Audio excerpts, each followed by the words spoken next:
আসসালামু আলাইকুম। আশা করি সবাই ভালো আছেন। তো আজকে আপনাদের সাথে আরেকটা দৈনন্দিন জীবনে ফেস করা বিষয় নিয়ে আলোচনা করতে যাচ্ছি। সেটা হচ্ছে এই ল্যাপটপ।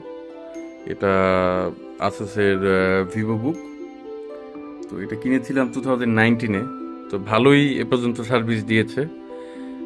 কিন্তু রিসেন্টলি আমি যখন ল্যাপটপটা নিয়ে একটু কাজ করছিলাম, তো আমি বেসিক্যালি ল্যাপটপটা থেকে স্ক্রিন শেয়ার করছিলাম আমার আরেকটা মনিটরে।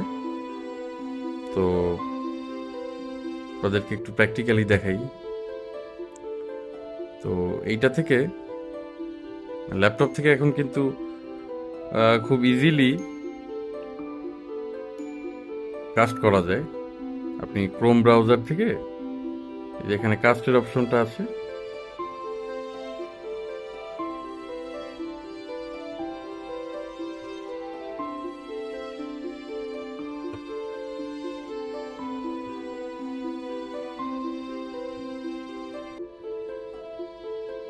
এখান থেকে আমি যে চাইলে আমার এই মনিটরটাতে আমি কাস্ট করতে পারবো। Just click of A button. এখন আর এইচডিএমআই কেবল লাগে না। এই যে দেখতে পাচ্ছেন আমার এই মনিটরটাতে খুব ইজিলি ল্যাপটপটা থেকে স্ক্রিন শেয়ার হয়ে গেল। তো এরকমভাবে আমি কাস্ট করে মুভি দেখছিলাম। হঠাৎ করেই আমার ল্যাপটপটায় দেখা গেল যে কোনো পাওয়ার পাচ্ছে না, স্ক্রিন ব্ল্যাক আউট হয়ে গেল। তো আমি স্টার্টেকে দিয়েছিলাম ল্যাপটপটা। তো ওরা আমাকে যেটা বললো যে আমার ল্যাপটপটা যেহেতু প্লাগ ইন করা ছিল, ব্যাটারিতে চার্জ হচ্ছিল এবং পাওয়ার সাপ্লাই চলাকালীন ল্যাপটপটা চলছিল, কিন্তু ল্যাপটপ আসলে এভাবে চালানোর নিয়ম না। ওরা বলল যে ল্যাপটপটাকে আমাদের মোবাইলের মতোই চার্জ দিয়ে দিয়ে বারবার চার্জ দিয়ে দিয়ে চালানোটাই ভালো। আর যদি ব্যাটারিতে সমস্যা হয়, ব্যাটারি চেঞ্জ করে নেওয়া ভালো, ব্যাটারি পাওয়া যায়। কিন্তু এরকম প্লাগ ইন করে ল্যাপটপ চালানো উচিত না। এর ফলে দেখা যায় যে মাদারবোর্ডের দেখা গেছে আইসিগুলোতে সমস্যা হয়। যেমন আমারটার আইসিতে সমস্যা হয়েছিল। আমি আপনাদেরকে কাগজটা দেখাই। এই আইসিতে সমস্যা হওয়ার দরুন এই যে এখানে লেখা আছে মাদারবোর্ড সার্ভিস চার্জ এখানে নিয়েছে 3800 টাকা। আর সেই সাথে আমার এই যে 4 জিবি র্যাম ছিল, 8 জিবি র্যাম ছিল মোট এই ল্যাপটপটাতে। আমারটায় 4 জিবি ছিল আর 4 জিবি আমি ইনস্টল করেছিলাম। তো দুটো 4 জিবি ছিল, একটা 4 জিবি নষ্ট হয়ে গিয়েছে।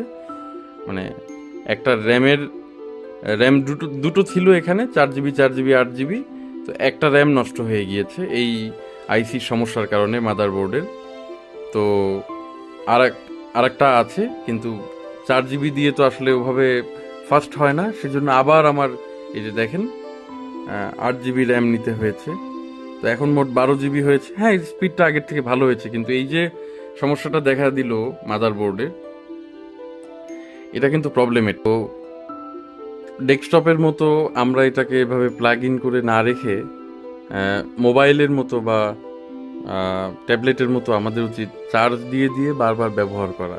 তাতে করে সিপিইউতে দেখা যায় যে মানে চাপটা কম পড়ে, মাদারবোর্ডে চাপ কম পড়ে, ব্যাটারিটা ভালো থাকে। ব্যাটারিটাকে ইউজ করারও দরকার আছে। এখন সবার দেখা গেছে পারপাস এক না।